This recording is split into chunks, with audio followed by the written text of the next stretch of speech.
You mentioned the Avaris as well. I have your other book, The Lords of Avaris. I can't wait to read that. You do? I do. I have it behind me. I haven't got to it yet, but I will do now. And this is going to be a nice follow-on book for me, David. Right. It's going to deal with all the Indo-European issues of the arrival of the Hittites in the region and the story of the Trojan War and the Romans, origins of Rome and all that stuff. And it all based on this revised timeline. Mm. Yeah, and this is where you follow the ripple of the timeline. You know the way I look at it, David? It's like the existing picture that we have been given by the Egyptologists, mainstream academia, I should say, has been fuzzy, and we thought it was clear. And now that we see it with a clearer eyes, we see it with like this clearer picture. It's like it's not fuzzy. Like we have this beautiful. Well, I wish that was true. I mean, that's the way I see it, and that's the way that so many of the people who've read my book see it. And it's a growing body of people who are converting to this new idea. But in academia, they don't see it at all. They just close the door on it. I mean, they're not prepared to accept it. There's nobody embrace it at all, David. Younger academics are opening their minds to it because they're not.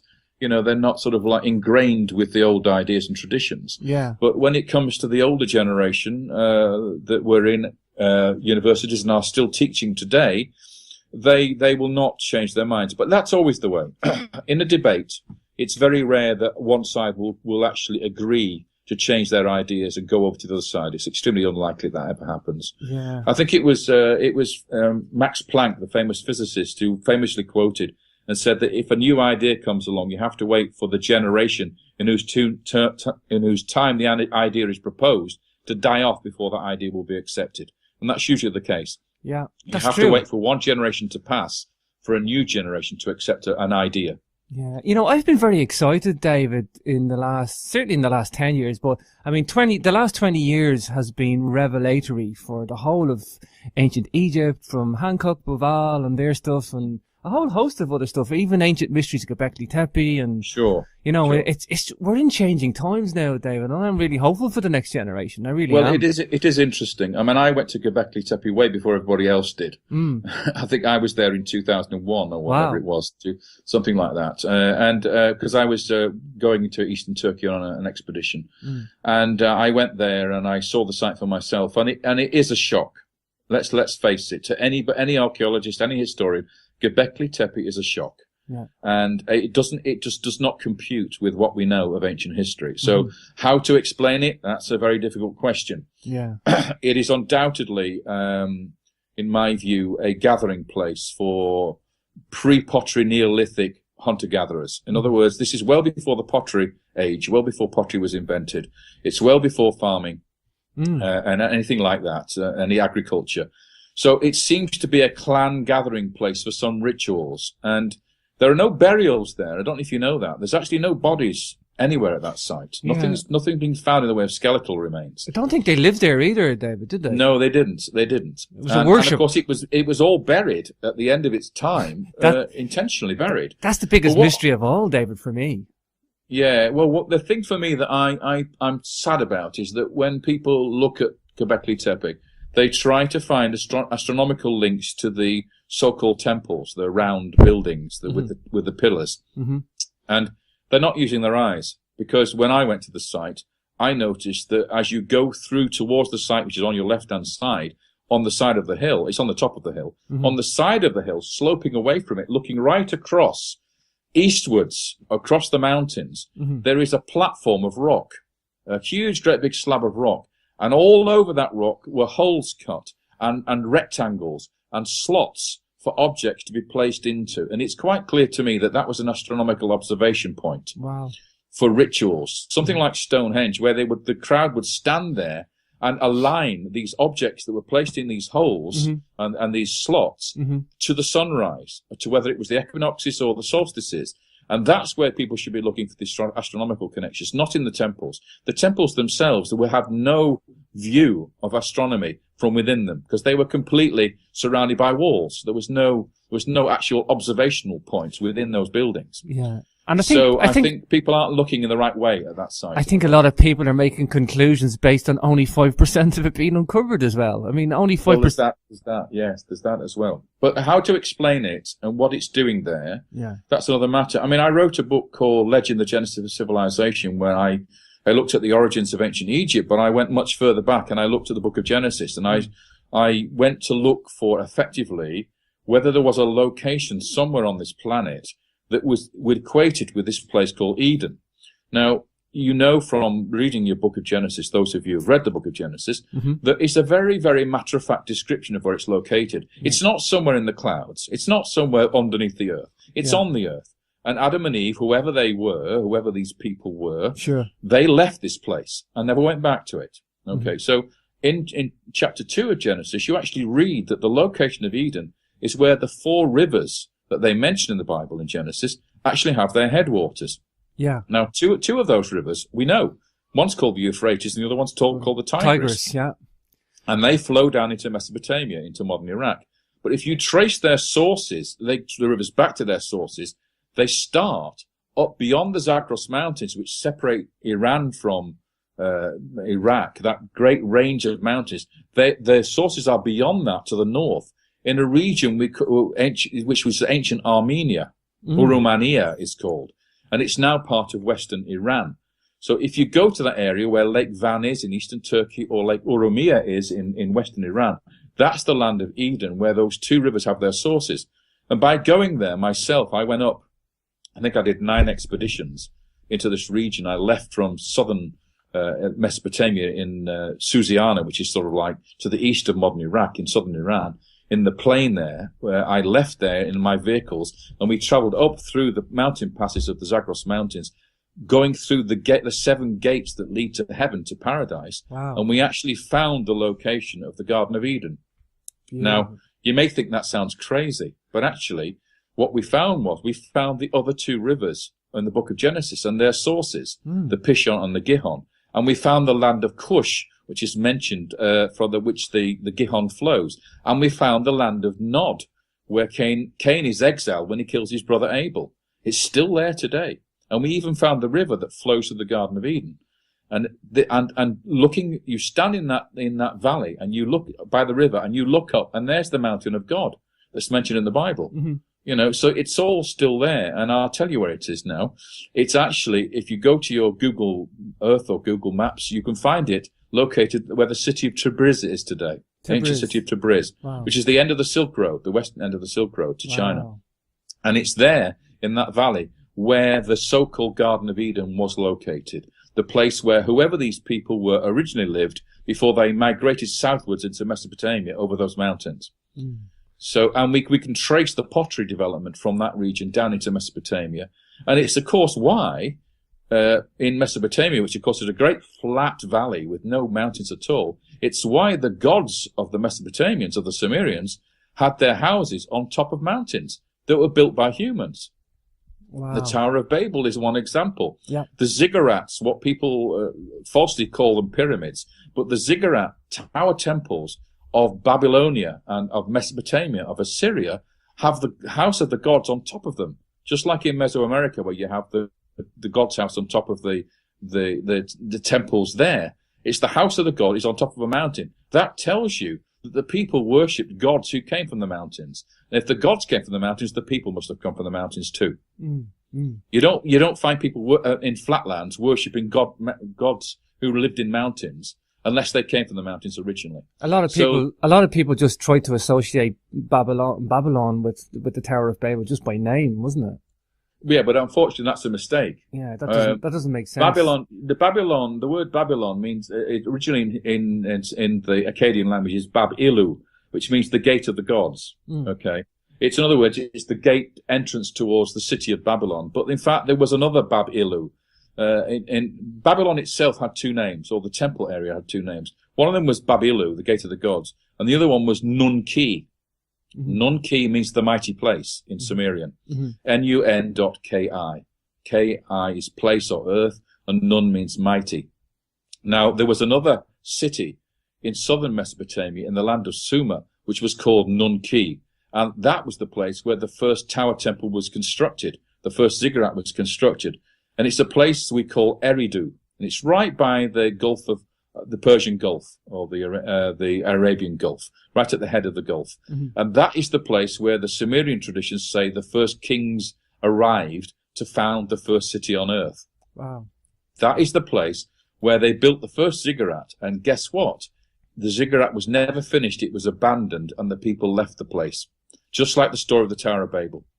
So that place was called Nun-Ki. And later, much later, 1,000 years later, a new city was built called Babylon, which was also called Nun-Ki, and that's why there's a confusion about the Tower of Babel, because it wasn't the Tower of Babel, it was the Tower of Nun-Ki, not the Tower of Babel. So the original Tower of Babel, the original Nun-Ki, was at Eridu, and that was built by a king we call, in the text was called Enmerkar. Now, I hope you're not confused by this. Enmerkar, the word Kar at the end, the Sumerian word Kar, means hunter in Sumerian. Sumerian, yeah. So it's Enmer the hunter. Okay. Now you take away the vowels because ancient Akkadian was not written with these vowels. Hebrew was not written with vowels. You get NMR for Enmer, the hunter. And NMR, the hunter, is Nimrod, the mighty hunter, who built the Tower of Babel.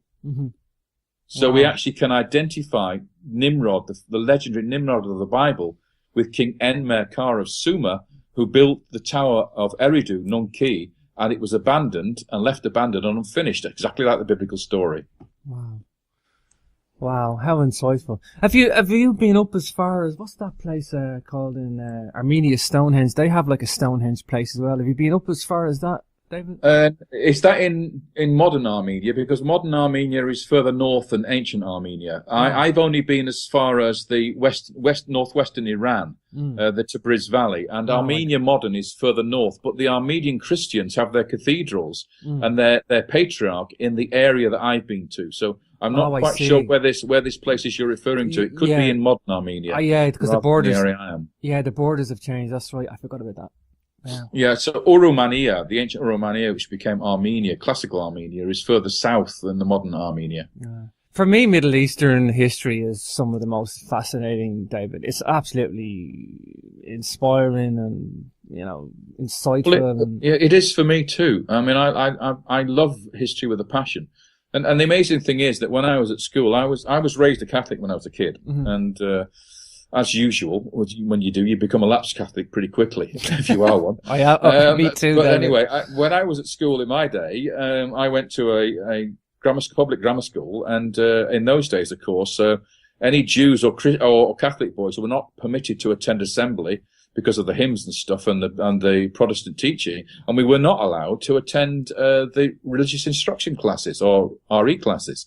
So we used to, the Jewish boys and me used to sit out in the corridor in the cloakroom, passing an hour reading books and stuff while everybody else was taught the Bible stories, and we never actually learnt the Bible stories at all. Wow. We were never taught them. So that's ironic that I would then end up in my later life getting drawn into it through Egyptology. That's because bizarre, I didn't start off trying to prove the Bible. I actually started off investigating the history of ancient Egypt, the chronology of ancient Egypt, and it led me towards uncovering the true history of the Bible. I think I first came across your work. It was on the documentary. I think you were at Wadi Hamat, the quarry. Was it the quarry?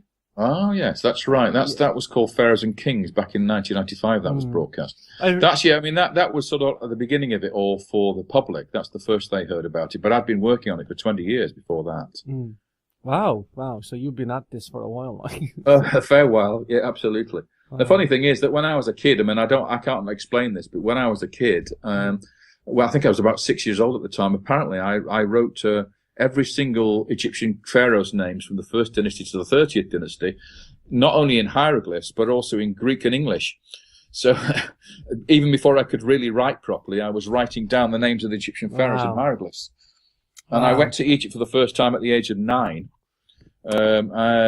just after the Suez crisis this was. So when nobody was going to Egypt at the time, there was no tourist industry, there was no Nile boats sailing up and down, but we managed to get on board King Farouk's royal paddle steamer. He had been kicked out of the country. He'd been exiled to Italy. Wow. And so there's this ship, beautiful ship made of mahogany and brass with, great round paddles going either side. And the crew were all in beautiful gala bays with gold bandanas and golden turbans. It was just an incredible thing. Wow. And there was me, 9 years old, and my mum who took me, and apparently I insisted on going. And I ended up sleeping in King Farouk's bed in the royal apartments, and sailing from Cairo all the way down to Abu Simbel, because in those days, of course, there was no high dam. So we could go up through the locks of the British dam and sail all the way to Abu Simbel. There was no Lake Nasser.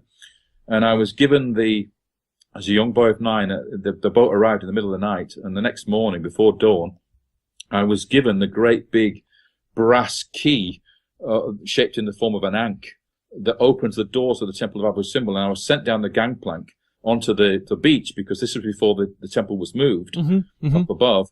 And I was then sent off to open the great door of the temple and to let the sun shine in as it was rising across the other side of the river, directly down into the Holy of Holies. And there was this little boy walking towards the Holy of Holies, holding this massive key, and approaching the statues of Ramesses II and the gods, as the sun lit my way, and this little shadow pointed all the way to the Holy of Holies. That was my introduction to Egypt. Wow, how beautiful is that?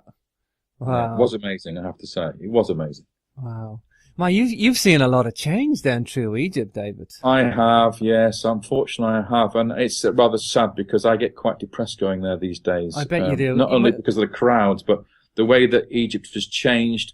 You know, I was able to go and ride a donkey up to the Temple of Kamombo, up the beach, through the palm trees and the banana plantations to the temple. Now it's a huge, great big concrete quay with about 30 boats and about 10,000 people pushing and shoving their way through the vendors to try and get to the temple. And it's just a completely different experience. You know, and I would, you know, as a kid, I would go into the tomb of King Seti in the Valley of the Kings with an oil lamp, because there's no electricity, and actually go down into that tomb on my own without anybody there, with a single lamp to guide my way. And that is the atmosphere of ancient Egypt, not what we see today. That's old school there, isn't it? Yeah, it was just fabulous. It really was. I would be nostalgic about that too, I would. What's new for you? It was a while ago. Well, you've seen pre-touristic Egypt, and then you've seen touristic Egypt. Now you've seen the turmoil, troublesome Egypt today. So you've seen 3 eras in a way, David. It's true. And I've known the people involved, you know, from the earliest of the antiquities chairmen, Ahmed Kadri, who was a wonderful man, right the way through to Zahi Hawass and Muhammad Ibrahim. And as I said, I worked with Muhammad Ibrahim. I wrote articles with him, academic articles on the Serapeum. So I've experienced all the generations of people who have been in charge of the Egyptian antiquities throughout that period. And I have to say, and I have to be honest, that the only time that it was a total disaster was the time when Zahi Hawass was in charge. Yeah. The rest of the time, it was administered by scholars, professors, gentlemen, and honest men. And unfortunately, in the time of Zahi's tenure, everything went to pot, I'm afraid. So those people who think he's a hero and think he did a lot of good for Egypt, it's actually complete and utter rubbish. Yeah, I had some vicious comments on my YouTube channel the other day, David, from a follower of Zahi, and I'm like, what planet is he on, this guy? Anyway. Well, they don't know and understand. That's the problem. They don't understand the inner workings of how it all works, and I've seen it from the inside. I know what happened. I know how things worked. I know how the position of chairman of the Antiquities Service changed with Zahi, and what happened with his relationship with the former President Mubarak and his wife and the Minister of Culture and all those things that were going on there. He did a lot for himself, and you could argue that he did a lot for ancient Egypt because modern Egypt, because he brought a lot of tourists to Egypt, but it wasn't so much about him. The reason why tourists came to Egypt is because they love Egypt and because it's a fantastic place to visit and because flights were available, cruise boats were being built. It wasn't so much Zahi's noise that was creating that impulse. It was actually much more. For instance, when Pharaohs and Kings came out in the UK in 95, the statistics were that the number of tourists, British tourists, increased in Egypt by 25% following that TV series. Wow. So it's not just about Zahi and what he's done. It's about lots of things. It's about the availability of programs on ancient Egypt, on television. It's about, multi-channel viewing now that you can do so much there. And Zahi is just a part of that mechanism, but he is not the creator of the boom in tourism. But what we have now, of course, is a complete and utter collapse in tourism in Egypt. And it's going to be very, very difficult to kickstart that tourism again because the infrastructure has collapsed. the Antiquity Service has no more money now because most of their money came from tourism to do their work. And so it's an extremely difficult position that Muhammad Ibrahim and his colleagues find themselves in. Yeah. And Zahi Hawass is exploiting that situation to try and undermine their work to try and get the thing rolling again, because he wants to show everybody that it was all about him, that he was the one that made it big, and he was the one that can now point out to the failings in the system. But the failings in the system are all about what he did for 10 years and not what's being done now. Yeah. You know, people have no idea the politics that goes within the tourism industry there. Like you're talking about the tourism and the Egyptology. Yeah. There's so much politics wrapped up in that. I mean, its own set of politics in a way. There is, because there are so many different types of tourists in Egypt. Yeah. You have the people who love Egypt and I've studied and read books about it who go back time and time again, and they want to go and see more and more sites that are closed or not available, or they're not on the normal tourist route. Then you have the tourists who come once, who want to do it once in their lives, and they pile in their thousands, and they come by cruise ships to Alexandria, or they fly into Sharm el Sheikh and they do the coach journeys through the desert to Luxor or to the pyramids at Giza. And they're sort of like the ones that only come once, and that they're not catered for really. They're just given a very superficial view of it all. Then you have the esoteric New Age people who come in, and they want to do something very different to what everybody else wants to do, and they're prepared to pay lots of money in bribes to get a pyramid access that nobody else can have, or to have meditations in the Great Pyramid King's Chamber when the whole place is shut down and nobody else can go in there at night or whatever. So they have a different agenda, and they tend to create a sort of corruption network because they're paying for things that are not normally accessible, and they pay at a low level. So they're paying the local inspectors and guards, etc., to do stuff. Which creates difficulties, I have to say. So, and then of course you've got tour operators and people who want to make money out of the whole business. So there are so many different levels of this, and again, TV crews have to pay an enormous amount of money to the Antiquity Service to get permission to film. So, and that was all controlled by Zahi for the last decade. So there was abnormal fees, wasn't there? Abnormal fees involved. Abnormal, yes, and where the money went, we don't know. And the other thing, of course, was you had to have Zahi in your film. If you didn't have Zahi in your documentary, you didn't get permission to make your documentary. Wow. So he controlled everything, literally. Yeah. You know, I've been three times to Egypt, David, and every time I go, I'm due to come back again in March, and it has been a couple of years since I was there, but every time I go, David, I'm mesmerized by the place. It has that effect on people. Well, for me anyway. It does. And it did that for me in the early years, definitely, especially when I was a kid. But again, even I would say 15 years ago, I was still mesmerized by the place. But now I've sort of become disenchanted a little bit with it. Yeah. Because I've seen how it's deteriorated. Well, I haven't, David, so I'm going to go back at a time when it's a little awkward and I'm a little dubious of what I'm going to see. And so what I want to say to you then, and to your audience, is if you are thinking about going back to Egypt, and I do encourage you to do that so that the Egyptian economy and the people can begin to pick themselves up off their feet, and get themselves back on the road, so to speak, then I would say to you, don't necessarily just go on the bog standard trip. Try to find a way to go with somebody who knows what they're talking about, so that you actually learn something much deeper and much richer than you would get from the usual stuff that you see on the regular tours. It is so much more enriching when you go with somebody who can show you and tell you about stuff which you just do not get from the normal guides. And there are people like me and others like me who have very, very good Egyptian colleagues who go as guides with us, who are gracious enough to allow us to speak at the monuments, and we have this good rapport between guide and specialist, and we can tell you so much more about the history of Egypt and so much more about the culture and the religion and the philosophy and all those things. So I do recommend you go with people like myself and Robert Boval and others who know what they're talking about, and actually can tell you so much more about what you're seeing than you would get on a normal tour. You know, obviously there was a scandal that Robert got suckered into by Zahi, but setting that aside, I mean, the scandal was about these two archaeologists, or so-called archaeologists, I should say, quote archaeologists. That's what they've been branded. I don't even know if they were. I don't know who they are. They were German. That's all I know. Yes, there were German students, I think. That's students, okay. Yes, okay, but they seem to be mature students, not young students. What were they doing? They took it upon themselves to, and not unreasonably. Let's make this very clear that the process they were going through was actually a very interesting scholarly piece of work. The problem was they don't appear to have got the permission of the Antiquities Service.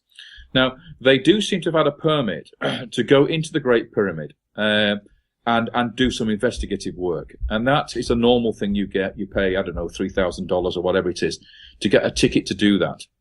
What doesn't appear to have happened is they don't appear to have had permission to remove a sample of paint from the relieving chambers above the King's Chamber in the Great Pyramid in order to find the date for the pigment. Wow. Now, as you probably know, there is a cartouche of King Khufu in the relieving chambers, which goes behind another block. So it had to have been painted, this cartouche, in red ink before the blocks were assembled. Otherwise, nobody could have painted behind the block. Mm. So they didn't, in fact, take a sample from the cartouche. They took a sample of red paint from one of the quarry marks in the chamber, which wasn't actually the cartouche, which are the same ink, the same paint, which is reasonable enough to do. And they took that back to Germany with them to have it dated, because you can date the samples, the paint samples, to find out and to discover the true date of the pyramid. Now, as you know, Egyptologists, including myself, and I have to say, including Robert Bauval, people don't realize this, all agree that the Great Pyramid was constructed in the 4th dynasty. Okay. In the time of King Khufu. Sure. There are other people that take Robert's work on the alignments of Orion, etc., and the Sphinx, and argue that the pyramid was built around the 10th millennium before, the Khufu period. So 10,000 BC or whatever, 9,500. Now, these people argue that the pyramid was built then, and they want to say and argue that this cartouche of Khufu is a fake, that it was added in the 19th century, modern era, added in there to pretend or to prove that the pyramid was built by Khufu. I would contend it's a quarry mark. It's a sign of one of the gangs who cut the block and dragged it to the pyramid and painted the Khufu cartouche on there. Mm-hmm. So it would be a very interesting thing to actually date the paint, the red paint, because that would tell us once and for all whether the pyramid is built in the 4th dynasty or built 10,000 BC. It would put the speculation to rest as well, David. It would, but the problem is they didn't go about it the right way, by the sound of it. And unfortunately, there are rules you have to follow, understandably, because any Tom, Dick and Harry could do this sort of thing otherwise. Well, and what's happened now is, of course, Zahi has stirred this whole thing up and tried to blame not only Robert Bauval by accusing him as being the mastermind behind it, which is complete and utter nonsense. Robert Bauval has not been in touch with these people before. He's only just recently communicated with them to find out what's going on. He had nothing to do with this whatsoever. He's not a Jew, Belgian Jew or an Egyptian Jew living in Belgium, which is what Zahi claims. He's nothing like that. He's a Christian, a Catholic Christian, lapsed like me, but his pedigree is a Christian family, a Catholic family. I can vouch. So I've seen Zahi lies and lies and lies about all this, and then you've got a situation where he's stirring it all because he wants to undermine the work of Muhammad Ibrahim as the new Minister of Antiquities. He wants to have him overthrown. So he's blaming him. It's on his watch that this took place, and he's all doing this to try and maneuver himself back into power. Yeah, that's what he's doing. He has a self-interest in this for sure. Absolutely. So the right thing to do now, I think, for Muhammad Ibrahim is to have this test done properly by the right people, to have Gantenbrink come back and use his robot in the shafts and get through the doors. So, because he was the originator of the concept, he was the man that designed the robot, to bring it, make it all respectable, to make it all done properly with the right supervision, get the doors opened, find out what's behind them, get the paint analysed, find out what date the paint is, and let's get some answers.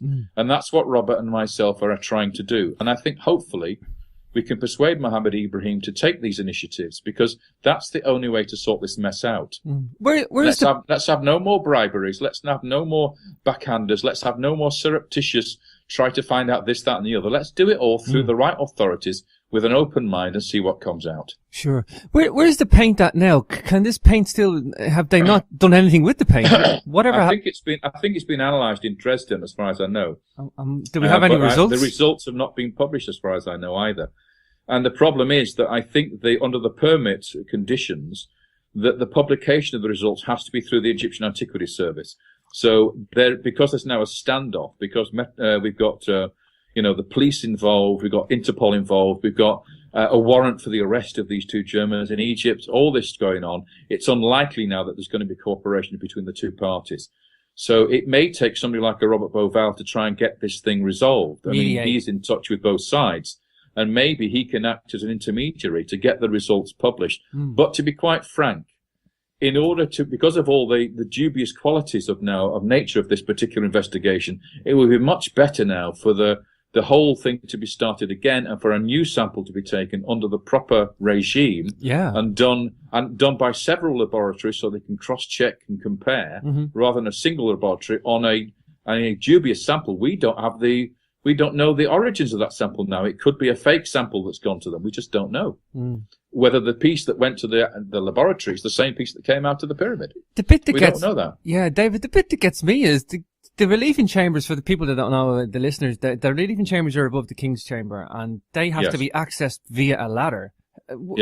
Was the ladder in there, or did they get the ladder? The ladder is always stored there in the Grand Gallery because it's difficult to get it up to the Grand Gallery otherwise. So it's usually laid on its side somewhere in the Grand Gallery so that it can be just simply raised up and put up against the wall to get access to the hole at the top of the ceiling. Right. So that's where it was. But that access to that series of relieving chambers must have been through the agreement of the local inspectorate who was there and supervising. So the question that needs to be answered now was, were the inspectors privy to what was going on in the relieving chambers, or did they literally walk out of the pyramid and leave them to their own devices? And that's what we don't know at the moment.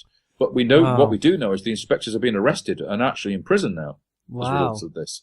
So we need to get clarification on all this, and that will be clarified best by what the Germans themselves say now in public and what they produce in by way of permits, so we can see what the wording of the permit was and who signed the permit and under whose regime it was. Because as far as I understand it, and I may be wrong about this, but the permit was issued in April when I believe Mohammed Ibrahim had been relieved as Minister of Antiquities, and he was then later reinstated. So it may have actually been issued in the time when there was no Minister of Antiquities. Wow. So we don't know exactly the whole chronology of this, and it needs to be sorted out. This is like sensational for all the wrong reasons, like. Well, it's interesting, and whether we'll get to the bottom of it, I don't know. But you know what Robert's like. He'll get to the bottom of it given half a chance. Yeah, given half a chance. And let's all encourage him to do so. But the first thing that has to happen is that the Germans have to make it very clear to the Egyptian authorities that Robert Bauval was not involved in this process whatsoever. And that he's now only trying to sort it out because Zahi Hawass has accused him of being the mastermind behind it. Sure. And that's a completely false accusation. Sure. Yeah, I did a show with Robert, and to put this on the record as well. And right. I feel sorry for Robert in a way because he always gets poor Robert gets the brunt of it all the time. Don't feel sorry for Robert. Robert can look after himself. That's what he said at the end of the show. He's a tough cookie. I've just spent a week with him in Italy, going around doing lectures, various conferences, and Robert is a very strong personality. Yeah. In fact, I couldn't get a word in edgeways most of the time when we were there. He's very passionate. He's a very passionate man. Actually, he did say at the end of the show, "Don't worry, I'm a tough cookie." I said, "Inhale." He is. He's a man of the world, and he can sort himself out, and there's no problem there. And if anybody can get to the bottom of this, he can. And I will support him as best as I can in the process. He needs the support of not just of his fans, and he's got many millions of those, but he needs the support of academia too, because he's never ever done anything unscrupulous. His theory about the Orion correlation with the pyramid shafts is a brilliant theory, and it was accepted by I.E.S. Edwards, who was the leading pyramid specialist of his day. There's nothing strange and weird about it, and why people got so hot under the collar about it, I just do not understand. Yeah. If you look and understand the pyramid text and the way that the Egyptians understood the theology of the stars and the planets and all those things, you can understand exactly why they did what they did with the shafts. All that, as far as I'm concerned, is perfectly legitimate scholarly work. And I think that academics need to open their eyes a bit and not be so scared of new ideas. Sure, yeah, and that's the thing. The pyramid texts back this all up, David. The context fits what Robert's trying to say about the Orion theory, the Orion correlation. I agree with you. The only real contention, as far as I'm concerned, is this issue of the dating of the necropolis, the pyramids themselves, the Sphinx, all the buildings around there, the temples. That is an area which has not been resolved. There are issues and there are questions to be asked about the date of the necropolis. And there is certainly evidence that I've seen at Giza for constructions and carvings that predate the 4th dynasty. I don't think there's any doubt about that. Not just the Sphinx, but there are rock-cut tombs in the area which predate the 4th dynasty as well. You can see that because the blocks of the 4th dynasty constructions are completely different to the earlier materials. The question that arises, though, is how much earlier? That is the big question. Sure. Now, Robert's alignments argument puts the date at 9 to 10,000 BC, based on the configuration of the 3 pyramids in relationship to the Orion's belt, in terms of their orientation, not the alignment to the shafts. That's a 4th dynasty phenomenon. Yeah. But the actual orientation of the pyramids in relation to the orientation of the 3 stars. That puts the whole the whole concept in 10,000 BC, but it doesn't put the construction in 10,000 BC. Exactly. Because there may well have been a religious cult center related to the solstices and the equinoxes on the Giza Plateau way before the 4th dynasty. That is a possibility. And that the pyramids were then constructed on that necropolis to somehow mirror or reflect what was there before them. In memorandum, in a way. Yeah, exactly. So there may well have been observation points, temple cult centers, etc., in the locations of the pyramids. For instance, the causeway leading up to Khafre's pyramid, I don't know if you realize this, but either side of that causeway are quarries for the blocks which built the Great Pyramid in the time of Khufu. Yeah. Why, therefore, was the causeway left intact and not cut away by the quarry workers, right? Because there was no concept at that point for the building of the Khafre pyramid, which would have come after Khufu's pyramid. So the causeway must have been a religious processional way prior to the building of the Great Pyramid under Khufu. Sure. Okay, so there must have been an observation point where Khafre's pyramid is now located for one of the solstices or equinoxes at sunset rather than sunrise, whereas the Sphinx is gazing to the east for sunrise. Wow. So there is a lot that could potentially be understood about the necropolis, which is not related directly to the pyramids themselves. Another point worth noting, actually, David, is that the Great Pyramid is aligned to true north so accurately. I think it's like 3/60ths of a degree, whereas Greenwich Mean Time is aligned to 9/60ths of a degree. Yes. It's 3 times more accurate than Greenwich Mean Time. But the point is, the Earth has a tilt in its axis, and it can't be 10,000 because this alignment of true north would be out. It would be misaligned. Sorry, just going back, like, if people even put like 20,000 BC and the extreme dates on the pyramid, this northerly alignment that's inherent in the Great Pyramid would not be in existence. Certainly not past 20,000 BC, and 10,000 BC, you wouldn't see that accuracy. You know, I mean, look at Newgrange, Newgrange in Ireland today. After 5,000 years, you can watch the alignments off by about a few inches, like, you know. So yeah.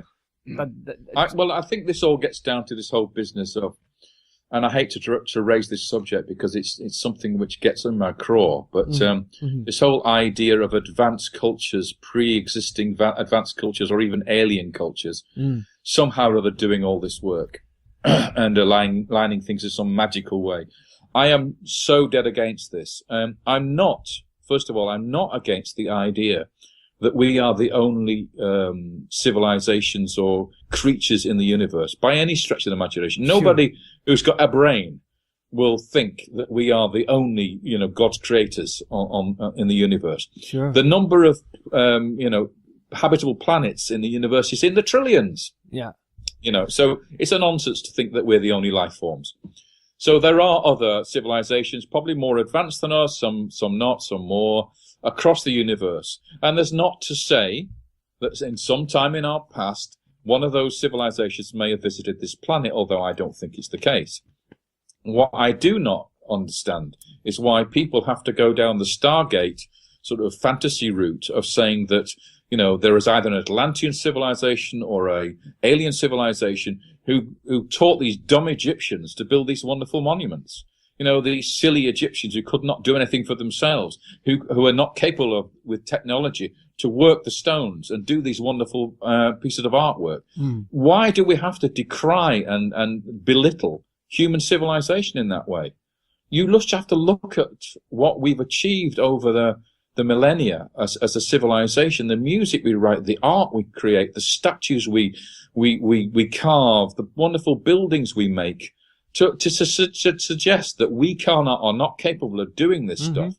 It's just to make us into a nonsense. We're not apes, you know. We're not apes with an advanced civilization telling us how to do these things. What we don't realize is that in ancient Egypt and ancient Mesopotamia, in these places, they didn't have the complicated lives that we have today. They were civilizations who thought different to us.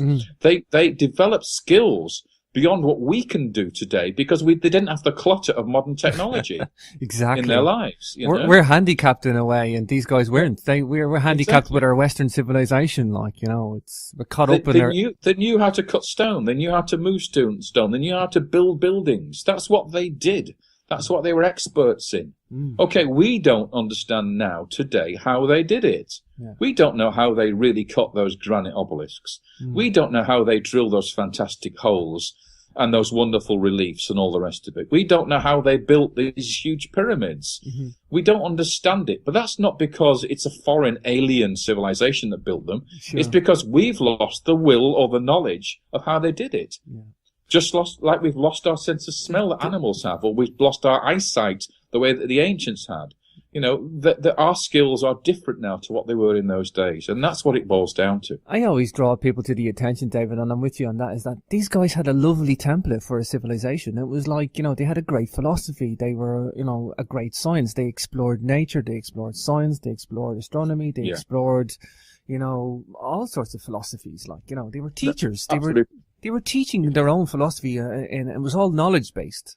That's absolutely right, and people admire that tremendously. But you mustn't forget also that the ancient world was an incredibly bloody and dangerous place to exist in.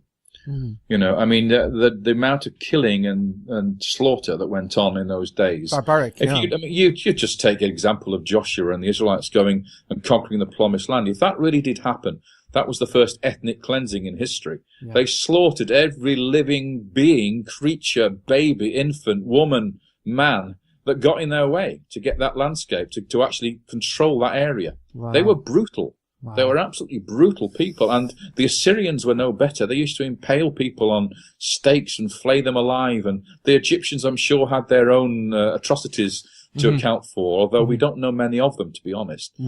So, yes, I mean, you know, when you see a relief of a pharaoh on a temple caving in the heads of his enemies with a mace, that isn't fiction. They did that. They did that in ritual performances in front of the people to show their virility and power and strength. You know, these were not hippie times by any stretch of the imagination. I think a lot of people would like to believe that, that they were hippie times. Well, let's get real about it. As I said to you before, we now know the Minoans were cannibals. So let's not get too flower power about it. For sure. But I want to just point out something very special that came out of the research of the archaeologists who were excavating that city of Avaris we talked about earlier, where the true Israelite sojourn took place between the time of Joseph and Moses before they left for the Promised Land. And it's not often in archaeology that you can find something specific that you can say belongs to the Bible. But I want to tell you something that really astonished me when it came to light, and I was involved in what happened at the time. But what the archaeologists did, they dug through the city to the earliest levels. And there they found something amazing. They found a Syrian-style house that was built on this site that came from the region of Haran, in that area, North Syria, where Abram and the tribes came from originally, in that area, around Urfa and Haran. And this house was built in exactly the same style as what you find in that area of Haran. And yet it was in Egypt, in the land of Goshen, on a virgin site in a field where nothing had been built before.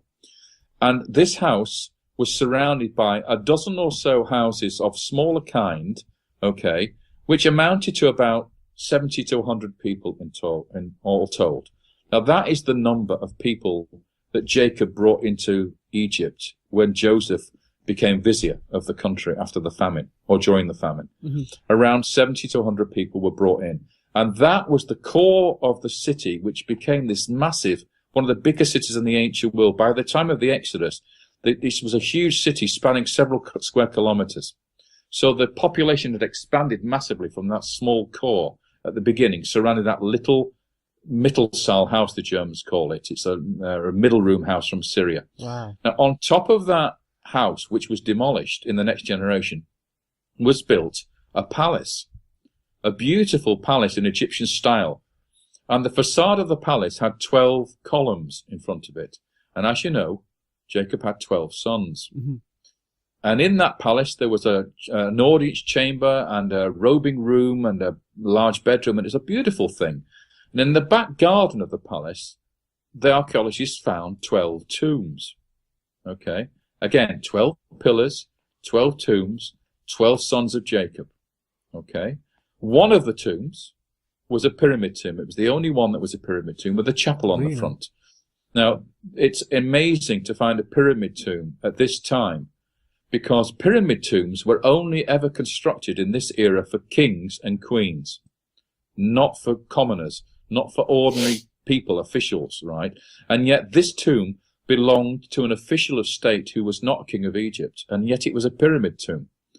And when they excavated into the tomb, they found in the chapel the smashed remains of a colossal seated statue of the king, of the person who was buried in the pyramid tomb. Okay.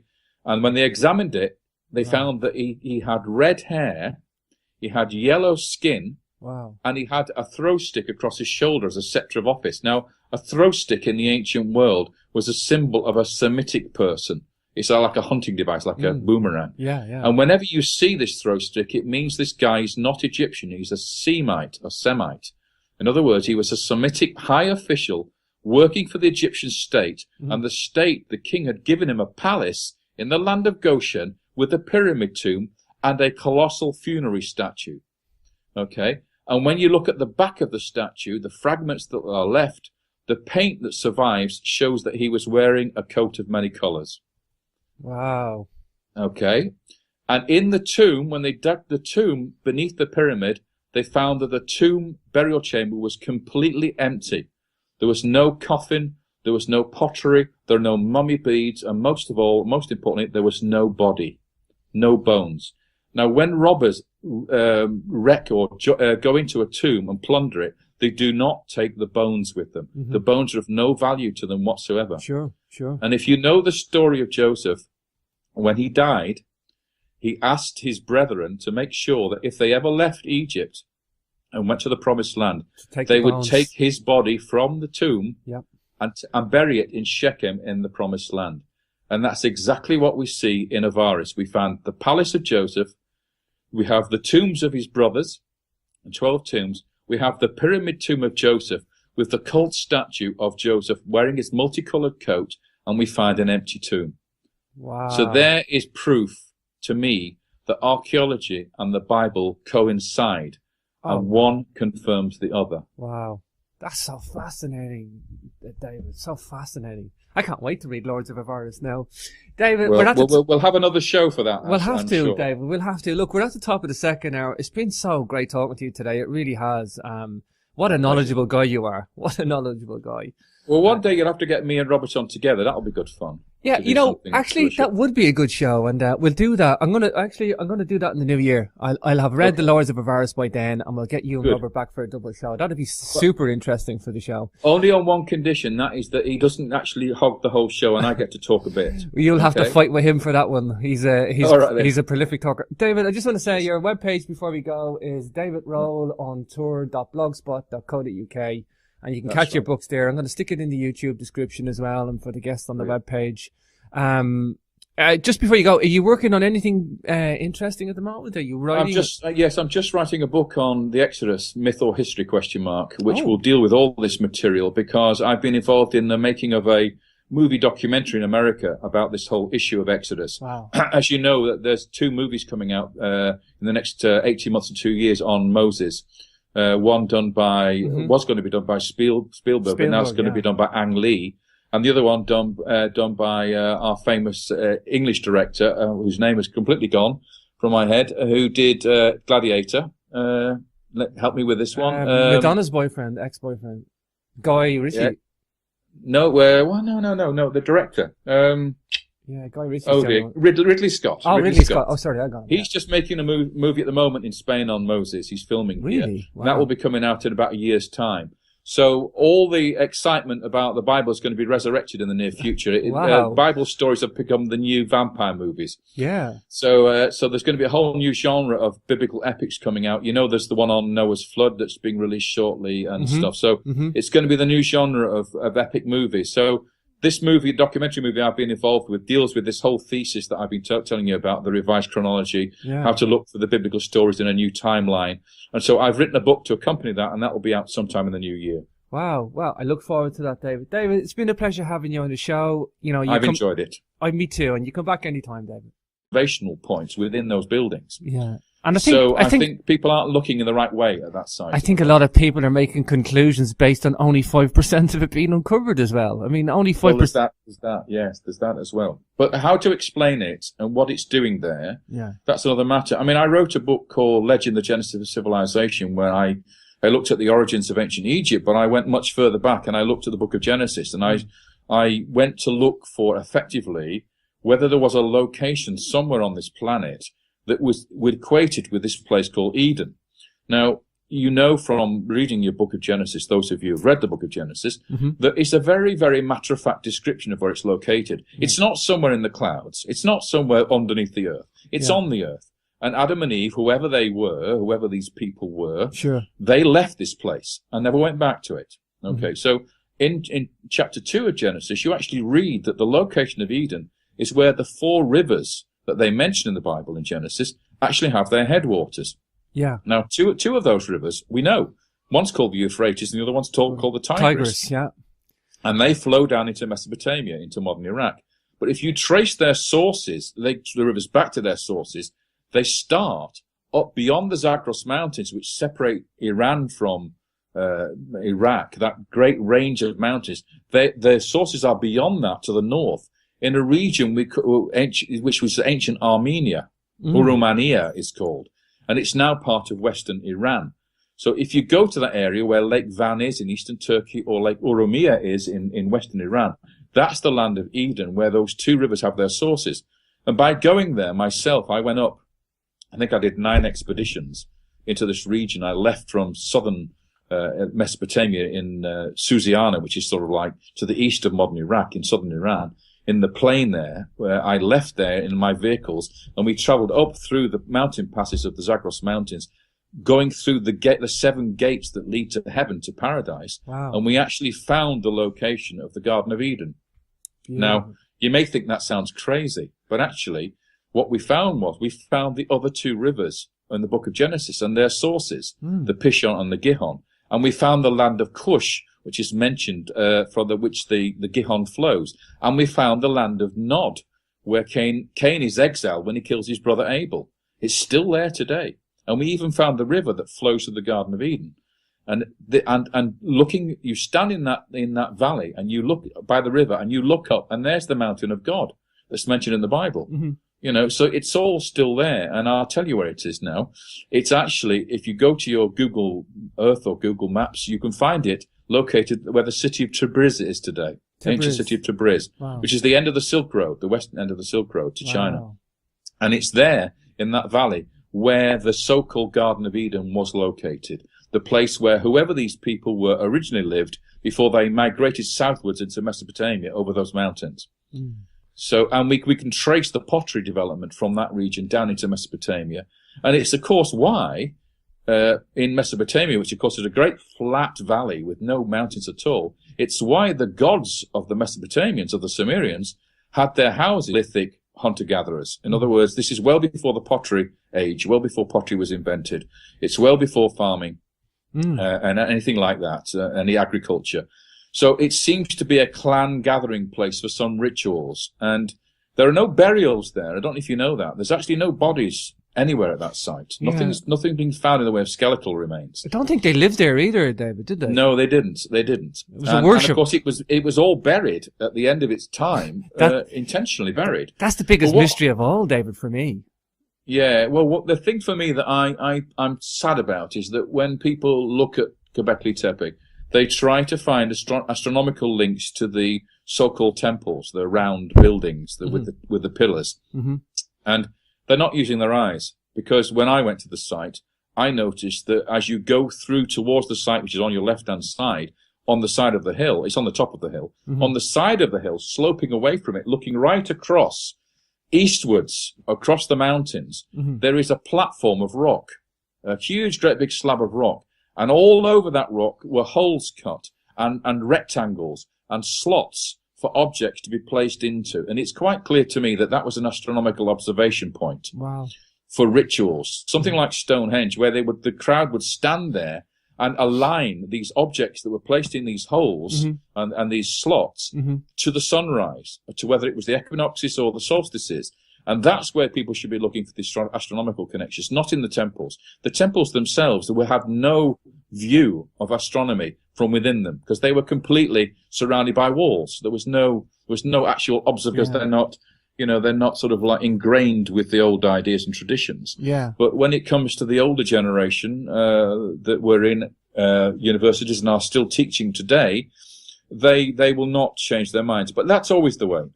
In a debate, it's very rare that one side will actually agree to change their ideas and go over to the other side. It's extremely unlikely that ever happens. Yeah. I think it was Max Planck, the famous physicist, who famously quoted and said that if a new idea comes along, you have to wait for the generation in whose time the idea is proposed to die off before that idea will be accepted.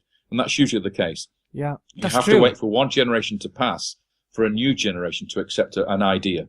Yeah, I've been very excited, David, certainly in the last 10 years, but I mean, the last 20 years has been revelatory for the whole of ancient Egypt, from Hancock, Boval and their stuff, and a whole host of other stuff, even ancient mysteries of Göbekli Tepe, and sure. We're in changing times now, David, and I'm really hopeful for the next generation. I really am. Well, it is interesting. I mean, I went to Göbekli Tepe way before everybody else did. I think I was there in 2001 or whatever it was, something like that. And because I was going into Eastern Turkey on an expedition, and I went there and I saw the site for myself, and it is a shock.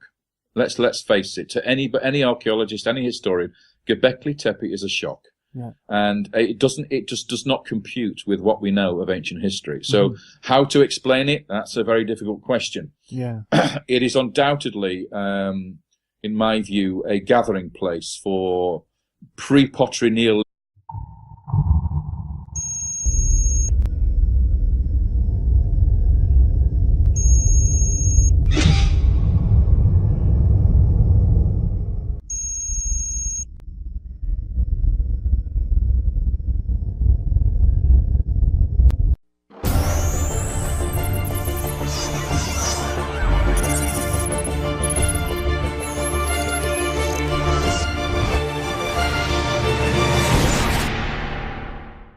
You mentioned the Avaris as well. I have your other book, The Lords of Avaris. I can't wait to read that. Oh, you do? I do. I have it behind me. I haven't got to it yet, but I will do now. And this is going to be a nice follow-on book for me, David. Right. It's going to deal with all the Indo-European issues of the arrival of the Hittites in the region, and the story of the Trojan War and the Romans, origins of Rome, and all that stuff. And it all based on this revised timeline.